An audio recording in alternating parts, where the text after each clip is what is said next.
Allah Subhanahu wa taala berfirman di dalam surah Al-Kahfi ayat ke-8.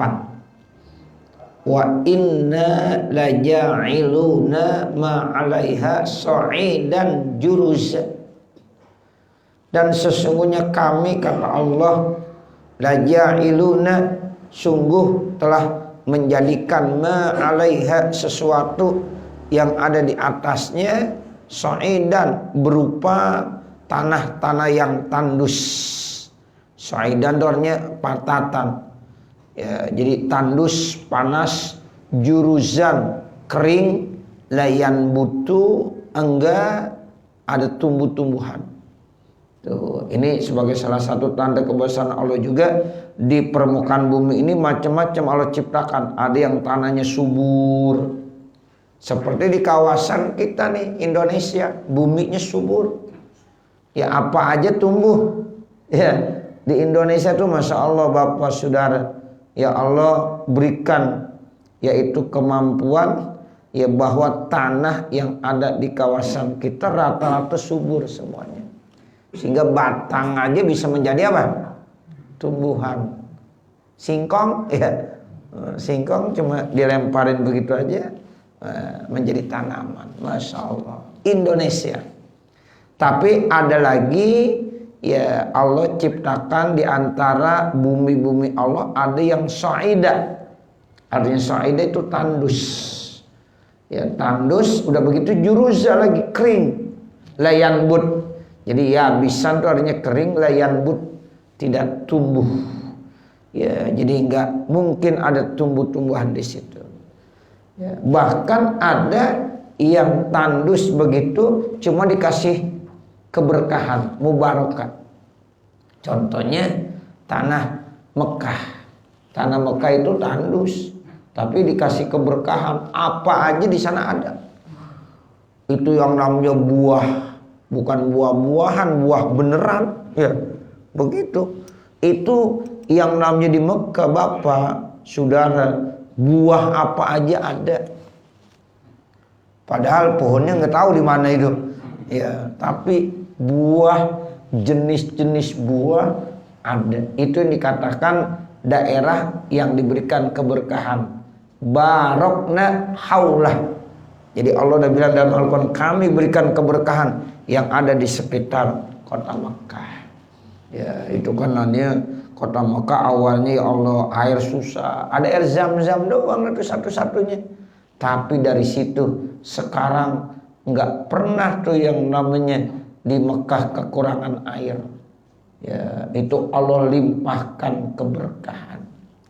Tapi kadang-kadang tanah yang subur, kalau seandainya kita tidak bisa menggunakan, yang nggak bersyukur, ya sama juga bisa kagak berkah. Nah begitu. Tanah tandus, kalau memang Allah mau berikan keberkahan, berkah nggak? Berkah. Itu contohnya Mekah, jadi berkah semuanya. Tanah yang subur seperti kita di Indonesia, kalau kita nggak bersyukur, ya mungkin saja ya tidak mendapatkan keberkahan. Tapi kalau kita termasuk bersyukur, nanti dikategorikan baldatun thayyibatun wa rabbun ghafur. Jadi memang tergantung nanti kita sebagai manusianya, sebagai hamba-hamba Allah Subhanahu wa ta'ala. Nah ini yang dimaksud wa inna la ja'iluna ma 'alaiha sa'idan juruza. Am hasibta, apakah engkau menyangka, aizonanta, yaitu menyangka, anna ashabal kahfi, sesungguhnya ashabal kahfi. Al-kahfi artinya al-ghar, goa. Tapi ada bedanya, di beberapa tafsir ulama menjelaskan kalau kahfun, goa itu goa yang besar. Ya, jadi nampung banyak orang. Tuh, kalau al-ghar biasanya goanya kecil, palingan 1 orang, 2 orang udah cukup. Makanya Nabi ya itu bertahanus, menyendiri, uzlah, dalam rangka dia ingin mendekatkan diri kepada Allah. Itu dia ya kemana? Ke ghar. Ghar itu goa. Goa apa? Goa Hira. Sampai-sampai akhirnya pada tanggal 17 Ramadan Nabi mendapatkan wahyu yang pertama. Malaikat Jibril datang saat Nabi berada di Ghari Hira, di Gua Hira. Turun ayat surah Al-Alaq tuh, Iqra bismi rabbikal ladzi khalaq. Itu gua tuh ghar biasanya cuma menampung 1-2 orang. Tapi kalau Al-Kahfi gua juga, tapi gua itu lebih luas. Ya, bahkan Ashabul Kahfi menurut ulama-ulama tafsir ada berapa orang? 7. Jadi ada 7 pemuda Ashabul Kahfi. Ya, jadi ada 7 pemuda Ashabul Kahfi. Di antara namanya Maksilimina, Yamlika, Martunus, ya, Kastunus, Bairunus, Yatubunus. Nah, yang terakhir namanya apa? Tamlika. Nah, itu 7 pemuda Ashabul Kahfi, termasuk anjingnya. Ya, anjing Ashabul Kahfi yang disebutkan di dalam surah ini nanti. Ya, termasuk anjingnya tuh masuk surga juga. Namanya apa tuh anjingnya? Kitmir. Ya, Kitmir itu anjing Ashabul Kahfi. Ya, satu-satunya anjing yang masuk surga tuh Ashabul Kahfi. Karena anjing itu begitu setia. Ada yang bilang tuh memang dari awal tidak bawa, tapi ada yang bilang itu anjing ngikutin di pertengahan jalan. Jadi ketika 7 pemuda tani lagi jalan, tiba-tiba itu anjing ngikutin aja, ya nggak mau kemana-mana ngikutin. Nah, itu yang katanya dia yang menjaga, ya yang melindungi, ya, setia itu anjing kepada pemuda yang beriman. Ya, Ashabul Kahfi namanya. Ya, anjingnya Kitmir. Ya, itu yang akhirnya ya, Allah berikan keselamatan dari pemerintah yang zalim pada saat itu. Ya, jadi dikejar-kejar, akhirnya Allah kasih perlindungan masuk ke dalam gua. Ya, lalu Allah tutup telinganya. Ya, kemudian tertidur lama, ratusan tahun tidur. Ya, bangun tidur dia bingung. Ini kita tidur sejam apa 2 jam ya? Padahal tidurnya di atas 300 tahun. Masya Allah, tidur 300 tahun. Ya. Kemudian bangun tidur, ya agak lapar dia. Kata saudaranya, ya coba nih seorang keluar sana, beli nasi uduk pagi-pagi ya. Ya, kalau di kita nasi uduk dah pagi-pagi. Ini uangnya nih. Ya, selebih nasi uduk. Di keluar mau beli nasi. Kemudian dilihat nih uangnya, bingung. Nah, ini uang tahun berapa? Ya, kamu orang situ pada bingung. Ternyata Allah punya kekuasaan kepada ya hambanya. Itu bisa aja Allah berikan kemampuan tidur sampai 300 tahun lebih. Ya, di sini kita tidur ya 8 jam aja kayaknya udah lama banget ya. Ya 8 jam kita tidur udah lama. Yang namanya kita tidur sekarang ya Allah. Sekarang kita tidur jam 10, jam 2, jam 3 udah bangun. Ya, baru berapa jam tuh? Jam 10, jam 11, jam 12, jam 1, jam 2. Taruhlah jam 3, 5 jam lah cukup tidur. Kemalaman ya tidur, kelamaan juga gak enak. Ya, jadi kita sebagai orang yang beriman jam 3 udah mesti bangun malam. Ya, atau paling lambatnya jam 4 dah. Sekarang subuh udah jam berapa? Jam setengah 5 ya. Ya, jam 4 lewat 29, lewat 30 menit. Ya, jadi kalau kita bangun jam 4 juga udah agak repot. Kalau kita mau wirid, mau sholat tahajud, mau istighfar, kayaknya udah tergesa-gesa banget. Tapi kalau kita bangun jam 3 banyak juga hasilnya. Ya, nah begitu. Jadi kita jangan ngikutin mau tidur mulu. Mata mah emang mau tidur mulu, ya. Nah, begitu. Jadi kalau kita jam 10 udah tidur, jam 3 udah bangun. Tuh, udah cukup. Ya, ntar siang mau tidur, ya silahkan. Kalau siang mau tidur jangan lama-lama. Nih, ini siang tidurnya lama banget, malam ya sama aja kagak bangun-bangun juga. tahajud enggak, padahal siang udah tidur. Ya, padahal kita tidur siang itu tujuannya qailulah. Qailulah tujuannya supaya nanti bisa bangun malam. Diumpamakan seperti orang kalau mau puasa kita makan sahur. Kalau kita makan sahur berarti siangnya puasa enggak? Puasa. Ya udah nyaur kagak puasa. Sekarang tidur siang, malam kagak bangun, sama aja orang nyaur kagak puasa. Begitu Bapak, Saudara. Ya, tapi Ashabul Kahfi Allah kasih kemampuan tidur di atas 300 tahun. Masya Allah. Ya, 300 tahun. Ini ceritanya. Ya, am hasibta anna ashabal kahfi. Ya, apakah engkau menyangka, mengira bahwa Ashabul Kahfi 7 pemuda yang berada ya di satu gua, tuh gua ini yang besar ya, Al-Kahfi. Ya, itu begitu. Kalau Al-Ghar itu biasanya lebih kecil. Ya, itu kalau yang pernah masuk ke gua Hira, nah itu cuma palingan muat 1 orang 2 orang kita sholat di situ. Ya, makanya Nabi dulu emang di situ tuh.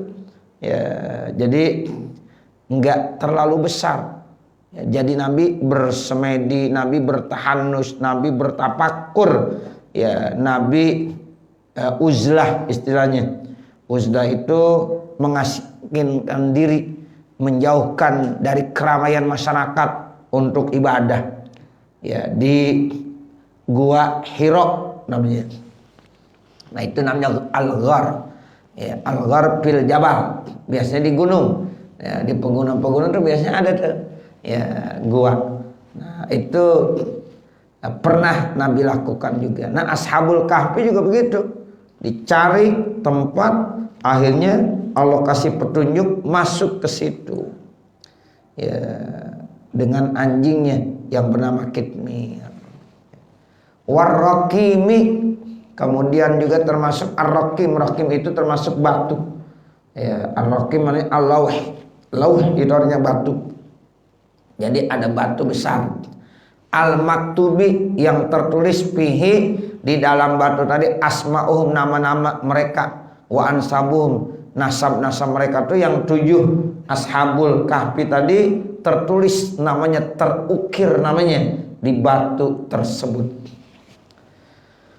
Wa qad su'ila sallallahu alaihi wasallam, dan sungguh ditanya Nabi Muhammad SAW an kisatihim, tentang kisah mereka. Jadi ini mereka itu berada hidupnya di zaman setelah Nabi Allah Isa. Ya, jadi ulama-ulama tafsir menjelaskan hidupnya Ashabul Kahfi itu setelah ya Nabi Allah Isa alaihissalam. Jadi di zaman setelah Nabi Allah Isa. Jadi sudah cukup lama dari Rasulullah Sallallahu Alaihi Wasallam. Ya, jadi tapi ceritanya tetap diungkap, ditulis di dalam Al-Quran. Kisah terkait tentang Ashabul Kahfi. Jadi kanu adalah mereka Ashabul Kahfi 7 pemuda. Fi kisahnya, dalam kisah mereka, min jumlati ayatina ajaba, termasuk dari jumlah tanda-tanda kebesaran kami yang ajab, yang ajib. Kalau ajib itu yang mengherankan, mengagumkan kita, kagum kita. Cerita tentang Ashabul Kahfi, ya, cerita yang mengagumkan. Itu adalah salah satu tanda-tanda kebesaran Allah Subhanahu wa ta'ala. Jadi Allah kalau mau menghendaki segala sesuatu gampang aja. Masya Allahu ta'ala. Wa ma lam yasha lam yakun. Apa yang Allah mau kehendaki akan terjadi, Bapak Saudara. Kalau Allah nggak kehendaki tidak akan terjadi. Nah, kalau tidur 300 tahun lebih bisa. Itu kalau Allah mau kehendaki bisa aja terjadi. Nah, seperti itu. Ya, jadi ya, ini termasuk cerita Ashabul Kahfi min ayatina apa? Ajaba, termasuk tanda-tanda kebesaran kami Allah yang bilang, yang ya, orang banyak kagumi. ya termasuk ajib. Ya kalau kata kita ajib itu apa? Kagum kita, ya, hebat, ajib. Nah, begitu. Khobaru kana wa ma qablahu halun. Nah, kemudian ajaba itu adalah khobar kana dan yang setelahnya jadi hal. Aikanu ajaban. Ya, mereka itu termasuk yang ajib, ya, yang mengagumkan. Cerita tentang Ashabul Kahfi ini cerita yang, ya, menjadi mengagumkan. Duna bakil ayati, selain, ya, yang tersisa daripada tanda-tanda kebesaran Allah, au ajabnya, atau yang lebih mengagumkannya. Laisal amru kazalika, bukanlah, ya, urusan itu seperti itu. Iz artinya uzkur, ingatlah. Iz awal fityatu, ketika, ya, al fityatu, ya, 7 pemuda tadi mencari tempat berlindung. Awal itu artinya, ya, mencari tempat berlindung. Ingatlah ketika mencari tempat berlindung. Siapa al-fityah? Fityah itu jamak, ya, pemuda-pemuda, ya, itu al-fityah namanya, ya, patan satu, kalau fityah beberapa pemuda, ya, sehingga di beberapa tafsir dijelaskan itu ada 7 pemuda, ya. Jadi 7 pemuda tadi mencari tempat berlindung, akhirnya dikasih petunjuk sama Allah, ilal kahfi, masuklah dia ke dalam satu gua. Makanya surahnya namanya suratul kahfi, karena di dalam, ya, cerita surah ini ada cerita Ashabul Kahfi. Jadi iz awal fityatul kahfi, ingatlah ketika, ya, 7 pemuda mencari tempat berlindung ke gua. Al-fityah jam'u patan. Ya, jadi al-fityah itu kalimatnya bentuk jamak dari patan. Jadi patan mufrad. Fityah itu jamak. Jamak apa namanya? Jamak taksir. Ya, jadi fityatun itu jamak taksir. Patan itu diartikan wahwa syabul kamilu, pemuda yang sempurna. Khaifina ala imanihim, mereka takut dirusak imannya. Min qaumihim al-kuffar, dari kaumnya yang kafir. Ini 7 pemuda adalah orang-orang yang sempurna imannya, karena dia berada pada penguasa zalim saat itu. Ya, jadi ini pemuda, ya, termasuk yang mengikuti ajaran Nabiul Isa alaihi salam, yang termasuk setia dengan kitab Injil yang diturunkan oleh Allah Subhanahu wa taala melalui malaikat Jibril kepada, yaitu Nabiul Isa alaihi salam. Ya, itu begitu. Terus dia setia, ya, termasuk yang mengikuti ajaran Nabiul Isa alaihissalam. Tiba-tiba mereka dipaksa untuk menyembah berhala. Kalau tidak menyembah berhala, mereka mau disembelih. Ya, siapa penguasanya saat itu? Yaitu namanya Dakyanus. Ya, jadi rajanya namanya Raja Dakyanus, berada di kawasan Romawi saat itu. Ya, jadi Dakyanus paksa dia harus menyembah berhala. Kalau enggak, nanti dia akan disembelih. Akhirnya, ya, pemuda ini bersembunyi minta perlindungan kepada Allah. Ya, alhamdulillah, Allah kasih jalan. Dia berlindung sampailah ditunjukkan ke satu gua. Makanya disebut Al-Kahfi, ya, gua tersebut, ya. Faqalu, maka mereka 7 pemuda tadi berdoa kepada Allah, Rabbana atina min ladunka rahmatan. Itu doanya begitu diantaranya. Rabbana, wahai Tuhan kami, atina, berikanlah kepada kami min ladunka min qablika dari sisi kamu, min ladunka ay min kibalika dari sisi kamu, rahmatan rahmat. Itu yang diminta apa? Rahmat. Ya. Orang kalau dapat rahmat kasih sayang Allah, udah yang lain enak saja. Yang terpenting kita minta apa? Rahmat Allah. Orang kalau dari kasih rahmat, seandainya masuk neraka juga enak aja.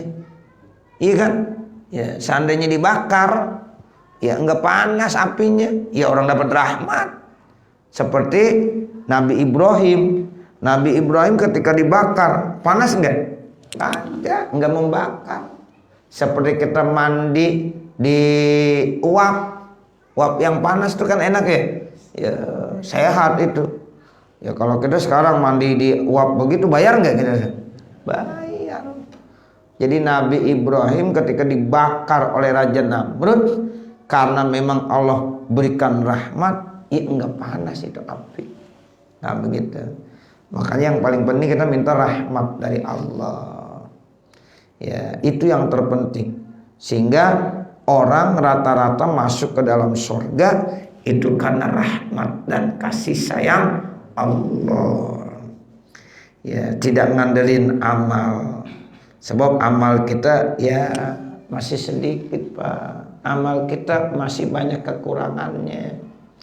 Kalau hitung-hitungan nggak pantas kita pengen minta surga, apalagi surga Firdaus. Ya, amalan kita masih begini, masih banyak kekurangannya. Kadang-kadang kita sholat aja, ya Allah, ya kita baru bisa sholat. Kadang-kadang sholat ya belum khusyuk. Ya itu begitu. Tapi kita nggak boleh pesimis. Kita nggak boleh berputus asa. Kenapa? Karena rahmat Allah lebih luas. Tuh, makanya yang kita minta rahmat kasih sayang Allah. Walaupun dalam posisi kondisi kita adalah hamba Allah yang lemah, masih banyak kekurangannya, kealpaannya, masih banyak dosa dan kesalahan. Tapi ingat, kita disuruh optimis, roja, nggak boleh berputus asa. Wala tayasu mir rahmatillah. Jangan sekali-kali kamu berputus asa dari rahmat dan kasih sayang Allah. Tuh, jadi ya nggak mustahil kalau seorang hamba Allah itu dikasih rahmat. Ya pantaslah dia masuk ke dalam surga, walaupun surganya yang paling istimewa, surga Firdaus namanya. Ya. Nah inilah yang dikatakan ilahi lastulil firdausi ahla wala aqwa ala naril jahimi fahabli taubatan waghfir zunubi fa innaka ghafiruz zanbil azimi. Masya Allah. Itu begitu. Makanya pemuda Ashabul Kahfi berdoanya begitu. Rabbana atina min ladunka rahmah. Tuh, wahai Tuhan kami, berikanlah kepada kami dari sisi Engkau ya Allah rahmat, kasih sayang Engkau. Wahai dan sempurnakanlah, aslih, perbaikilah. Hayyi itu artinya sempurnakan. Hayyi asli, perbaiki, islah lana ya untuk kami ya min amrina dari urusan kami, rasyada ai hidayatan, petunjuk. Tuh, jadi minta rahmat dan juga minta apa? Petunjuk. Itu yang sering kita baca. Iyyaka na'budu wa iyyaka nasta'in. Terus apa? Ihdinas siratal mustaqim siratal ladzina an'amta alaihim ghairil maghdubi alaihim waladdallin. Jadi kita minta hidayah, petunjuk, plus minta rahmat, redho dari Allah. Itu udah terdapat dalam surah Al-Fatihah yang biasa kita baca, bahkan setiap sholat kita baca. Sehingga pantas ya orang kalau sholat nggak baca Fatihah tidak sah. La sholata liman lam yaqra bi Fatihatil kitab. Tidak sah sholat seseorang kalau orang itu tidak membaca surah Al-Fatihah. Begitu Bapak Saudara.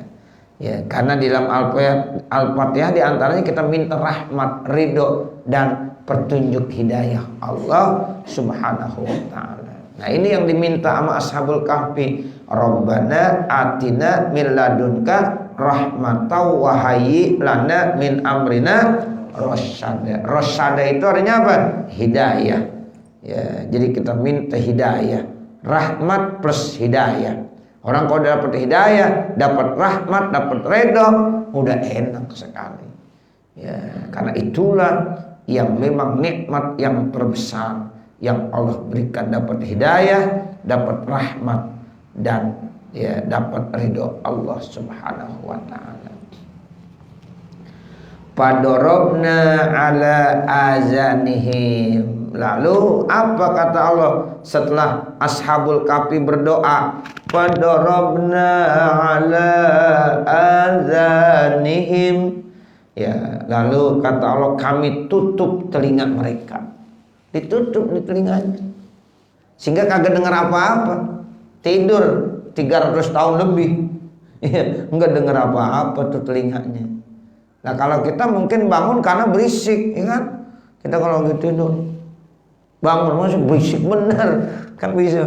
Ya, ini telinganya ditutup sama Allah, sehingga kagak mendengar apa-apa udah 300 tahun lebih. Ya, ini yang dimaksud padorobna ala azanihim. Kami tutup telinga mereka. Artinya anamnahum, kami tidurkan mereka.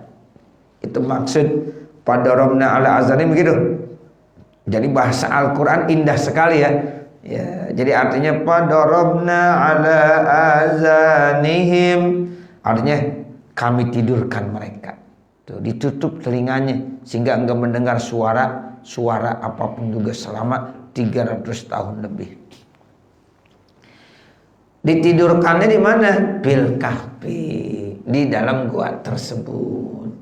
Berapa lamanya? Sinina adada, dalam jumlah tahunan. Sinin tahunan, ya ma'dudatan. Nah, itu nanti dijelaskan di dalam beberapa tafsir. Sinina adada itu ada yang bilang 309 tahun. Tuh. Berapa Pak namanya tidur? 309 tahun. Lama nggak tidur 309 tahun? Lama banget. Kalau dijadiin jam berapa jam deh? Satu hari, satu malam 24 jam. Kalau 1 tahun 365 hari kali 24 jam. Ipulah tuh tugasnya ngitung. Ya. 309 ya, tahun tuh 309 tahun. Ya, itu berapa jam tidur ya Allah. Ya. Kan kita sebagai manusia, kalau kata Imam Al-Ghazali di dalam kitab Ihya-nya, itu tidur 8 jam udah paling banyak. Sehari semalam tidur 8 jam udah paling banyak. Itu tidurnya anak-anak. Tuh anak-anak biasanya jangan kurang dari 8 jam. Jadi sepertiganya ya. Sepertiga. Kan satu hari satu malam itu berapa jam? 24 jam. Jadi sepertiganya kita gunakan buat tidur. Ya, kalau 8 jam sisanya berapa? 16. Itu 16 jam macam-macam dapat kita gunain. Ada yang main catur ya. Ya, ada yang main gaplek ya. Ada yang ngaji ya. Ada yang buat ibadah. Ada yang ngobrol mulu. Ya, macam-macam dari 16 jam itu. Nah, ternyata kalau kita dikasih usia 60 tahun, tidurnya 8 jam sehari. Ternyata kalau 60 tahun itu buat tidur aja udah 20 jam, ya 20 tahun. Kita usia 60 tahun, Pak. Ya. Itu kita gunakan buat tidurnya aja udah 20 tahun. Tidur doang 20 tahun. Iya, karena satu hari berapa jam? 8 jam. Ya. Berarti sepertiganya kan ya? Ya, 20 tahun tidur. Tinggal 40 tahun. Nih 40 tahun buat apa? Ya kalau main catur mulu. Main caturnya mancing ya. Terus ngapain lagi tuh? Lah bisa-bisa ya untuk hal-hal begitu aja bisa 20 tahun juga, tinggal 20 tahun lagi. Kalau kita sholat 5 waktu, satu waktu taruhlah 10 menit. 10 menit itu kan berarti kalau 5 baru 50 menit, belum 1 jam. Berarti ibadah kita sama tidur kita masih banyakan tidur. Tuh. Makanya kita kalau sholat, ya Allah, jangan buru-buru banget. Ya, sholat. Tapi jarang kita sholat 10 menit. Ada nggak yang sholat 10 menit? Nggak ada kali ya. Ya Allah, kita sholat zuhur di rumah nih, di rumah. Beda kalau jamaah ada. Kalau jamaah banyak ya muqaddimahnya, ntar wiridnya. Ya, kita datang azan, ntar kita sholat qobliyah, qomat, sholat jamaah wiridan, bisa 15 menit ya, bisa juga 30 menit. Tapi kalau sholat di rumah sendiri ya rata-rata 2 menit kali ya. Sholat assalamualaikum warahmatullahi wabarakatuh, baru mau wirid dipanggil sama bini ya udah kagak jadi dah wiridan begitu. Makanya sholat mendingan berjamaah. Kalau di rumah kadang-kadang banyak gangguannya. Assalamualaikum warahmatullahi wabarakatuh. Ya, udah diajak ngobrol, kadang-kadang udah buka HP lagi, ya, udah ngeliat televisi, nonton tayangan ini, tayangan itu. Ternyata kalau kita bicara masalah umur, Pak, ya Allah, orang dikasih 60 tahun, ternyata ibadahnya sedikit. Banyakan tidurnya udah jelas tuh 20 tahun. Itu yang 8 jam. Kalau yang lebih dari 8 jam bagaimana? Ya tidur mulu. Malaikat lihat, tuh ente, ya 60 tahun ternyata tidurnya udah puluhan tahun ya, seperti itu. Nah makanya kita perlu ngamalin yang dapat bonus. Ngaji bonusnya banyak gak? Banyak. Nih kita ngaji begini nih sama seperti kita sholat 1000 rakaat. Untung gak kira-kira? Untung. Coba nunjuk yang bisa sholat 1000 rakaat, nunjuk. Kagak mampu kita mah dah. Sholat witir ada nggak yang ngerjain 11 rakaat? Ada? Hebat jamaah Al-Ittihad ya. Nah, begitu sholat witir 11 rakaat. Kadang-kadang kita 3 rakaat udah cakep banget. Kalau kita udah istiqomah sholat witir 3 rakaat udah cakep benar. Jarang yang bawa 11 rakaat. Kalau Nabi tiap malam 11 rakaat. Ya. Baik pada bulan Ramadan maupun bukan Ramadan. 11 rakaat. Nah seperti itu ya. Ini sebagai introspeksi aja ya. Ternyata Masya Allah ya, kita ini ya kalau ngelihat bagaimana ibadah kita ya masih jauh sekali. Tapi tadi kita tetap jangan berputus asa. Kenapa? Insya Allah rahmat Allah ya begitu luas buat kita. Jadi ditidurkan dah tuh ya, padarabna ala azanihim, ya maka kami tidurkan mereka fil kahfi di dalam gua sinina adada ay ma'dudatan ya. Jadi beberapa tahun yang cukup banyak, cukup lama, sehingga ya di situ dijelaskan sampai 309 tahun ya Allah kasih dia bisa tidur seperti itu. Nah nanti baru semua ba'asnahum ya, nanti baru dia bangunkan. Udah 309 tahun Allah bangunkan itu ya, nanti kaget dia, nanti ceritanya belakangan. Mudah-mudahan apa yang kita baca ada manfaatnya, amin ya rabbal alamin. Wa sallallahu ala sayyidina Muhammadin wa ala alihi wa sahbihi wasallam, walhamdulillahi rabbil alamin. Al-Fatihah. A'udzubillahi minasyaitonirrajim. Bismillahirrahmanirrahim. Alhamdulillahi rabbil alamin arrahmanir rahim maliki yaumiddin. Iyyaka na'budu wa iyyaka nasta'in. Ihdinas siratal mustaqim, siratal ladzina an'amta 'alaihim ghairil maghdubi 'alaihim waladdallin. Rabbighfirli wa liwalidayya amin. Bismillahirrahmanirrahim. Alhamdulillahirabbil alamin. hamda yuwaffi ni'amahu wa yukafi mazidah. Ya Rabbana lakal hamdu wa lakas syukru kama yanbaghi li jalali wajhikal karim wa li 'azimi sultanik. Subhanaka la nuhsi thana'an 'alaika kama asnaita 'ala nafsik. Falakal hamdu hatta tarda. Allahumma shalli 'ala sayyidina Muhammadin wa 'ala ali sayyidina Muhammad. Allahumma inna nas'aluka ridhaka wal jannah wa na'udzubika min sakhatika wan nar. Allahumma shrah lana sudurana wa yassir lana umurana warham amwatana wasfi mardana waqdi hawaijana wahtim bisolihati a'malana birahmatika ya arhamar rahimin. Rabbana atina fid dunya hasanah wa fil akhirati hasanah wa qina azabannar. Wa sallallahu ala sayyidina Muhammadin wa ala alihi wa sahbihi wasallam walhamdulillahi rabbil alamin. Wassalamualaikum warahmatullahi wabarakatuh.